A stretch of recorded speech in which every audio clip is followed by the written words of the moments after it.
the G20, and these talks are really about the future. So I have one person here today, Luca. I'm so thrilled to have you today in my talks. Really super cool. In particular, as we know each other already for a couple of years, and our encounter started in the metaverse, actually in my metaverse as well, where we had a big collaboration with a network in Barcelona, and where I learned more about what you do and what your job is and how you change also in your work, how you change how people feel about cities. So let's start first with you. What's your background, where you come from, what is your passion?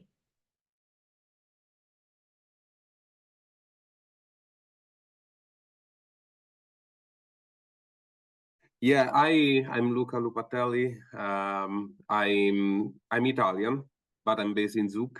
Um, I, I traveled a lot of my life because I used to work in the US for about 4 years. Then I moved back in Europe, where I was working in Italy in the fashion industry for a while, working in the e-commerce side. And then after that, I had the big chance to move in Switzerland, working for Hexagon, where I started in 2019. So it's more than 5 years working for the company, and for me it was moving away from the fashion industry into the technology industry was kind of overwhelming, and still so excited to be in such an environment, to keep learning from people that are working 3D. So for me, it was kind of, since I started like a digital analyst, working in the digital world is kind of keeping learning and studying every day here. So it's very interesting. That's honestly, that's for everyone is true. And in particular, more now than ever, we have to learn and study every day. And sometimes, as you say, it feels very overwhelming. So you have so many news, and every day something is changing. So I have been quite intrigued about what you do at Hexagon and how you do it. And you were, I would say, almost an early starter in kind of virtual worlds and the work you do, but also the connection to smart city, to geopolitical situations, you can say, was something which no one has talked about it in that way, and no one has actually executed in the way I've seen you do it.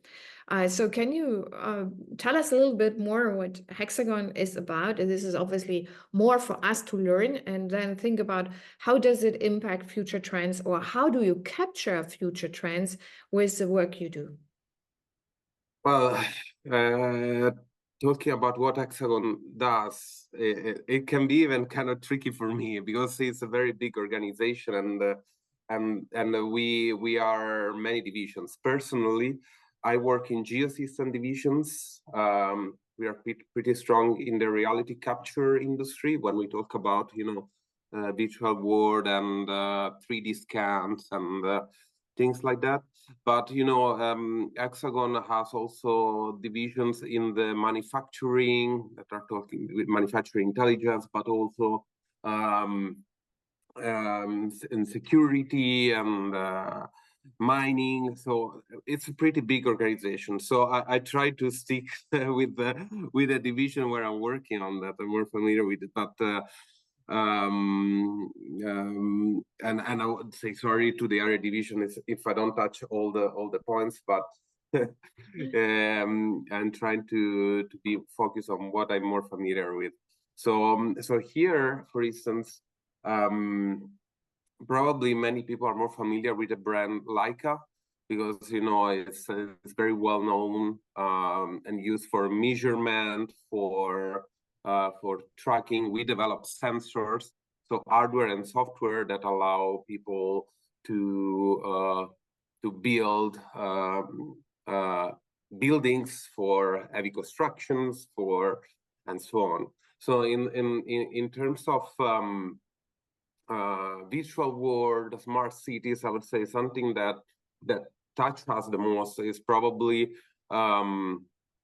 the reality capture environment, I would say that we develop hardware like airborne systems that basically you can fly over a city, scan completely a city or a state with our sensors, and at the same time you can scan the ground with some TRKs or some sensor that are built on top of cars, and but also at the same time people can walk holding a BLK that is a scanner. This is a mobile scanner that you can hold with your hand, and you can scan a room or in an area that is kind of smaller than just a route that you can drive by car.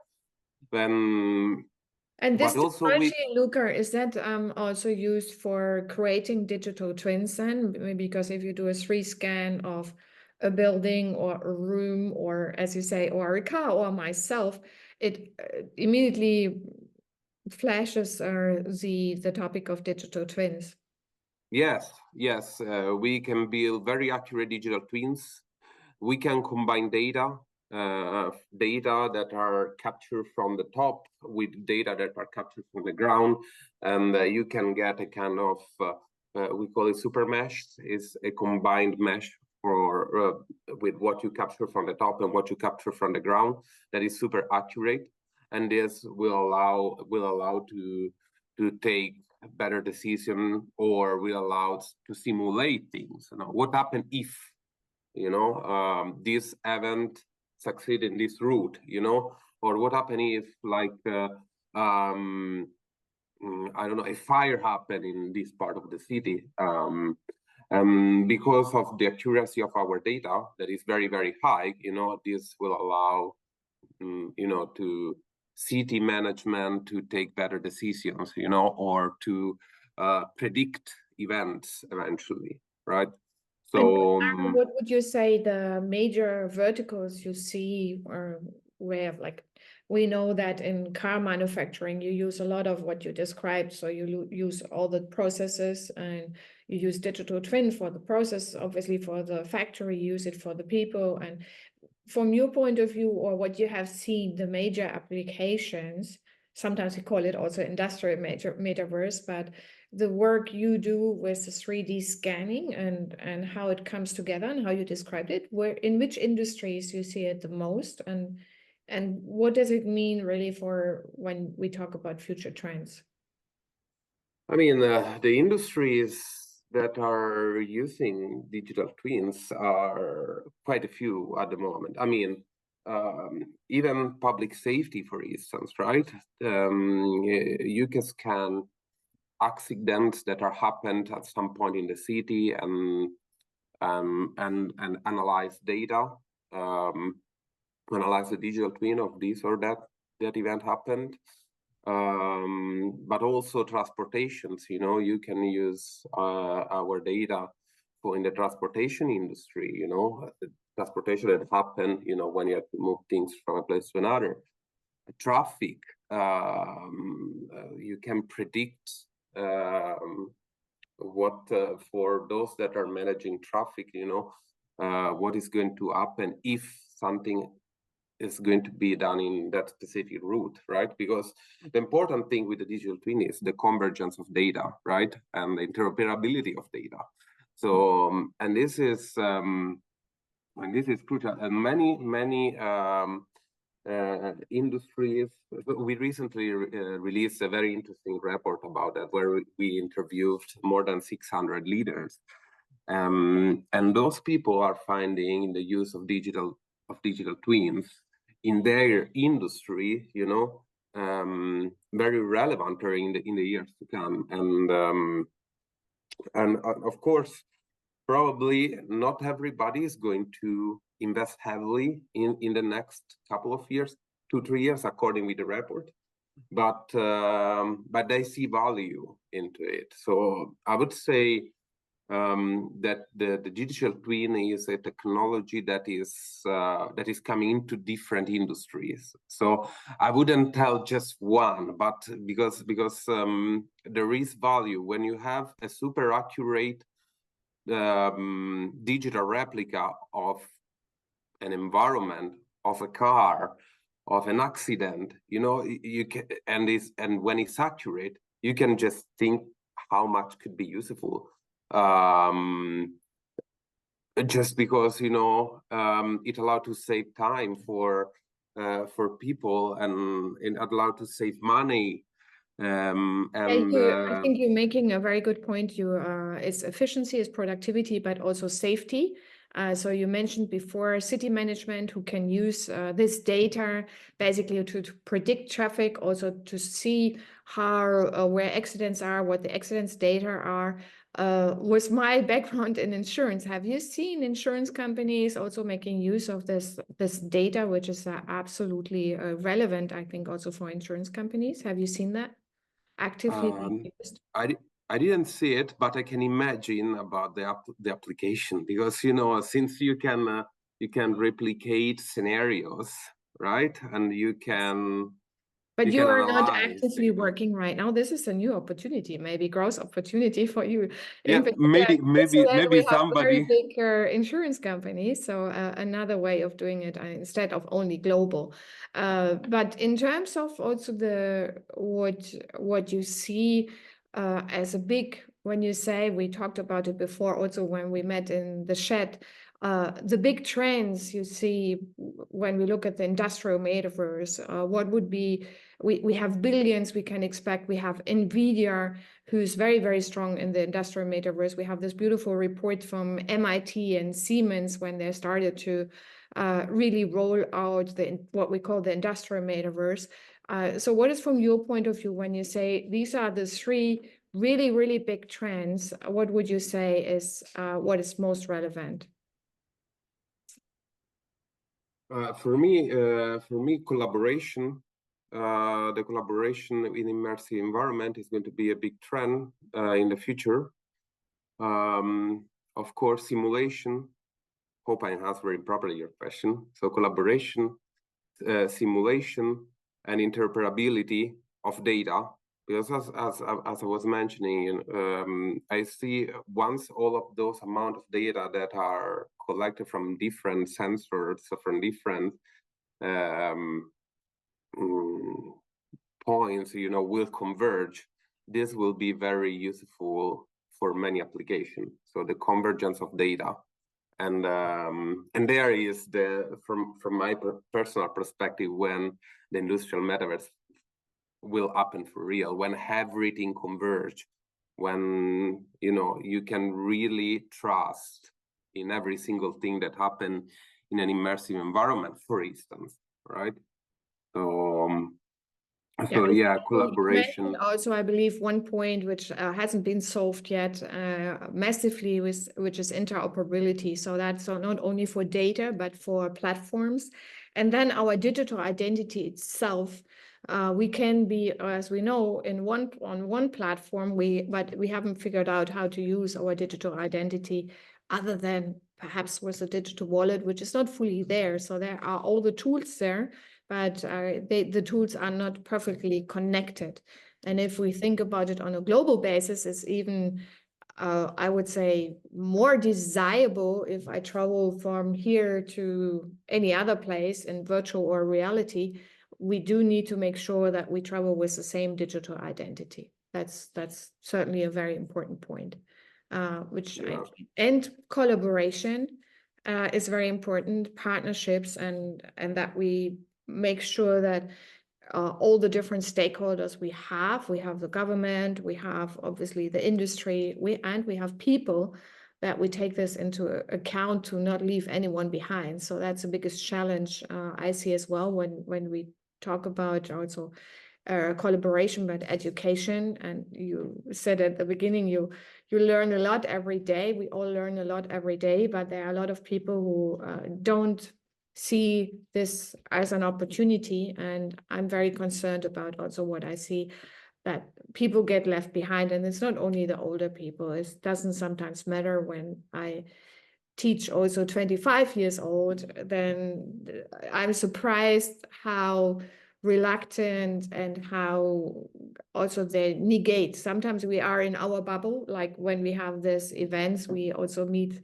at Web3 events, we meet at metaverse events, and we all feel, wow, yeah, this is a world we live in, but it's not really the world we live in because it's quite different. Yeah, I think the fact that we are living an historical period where so many technologies are evolving a lot. Like a daily basis, there is something new. So AI is evolving every day. So the metaverse is evolving every day. So 3D assets are evolving every day, are getting much better and accurate.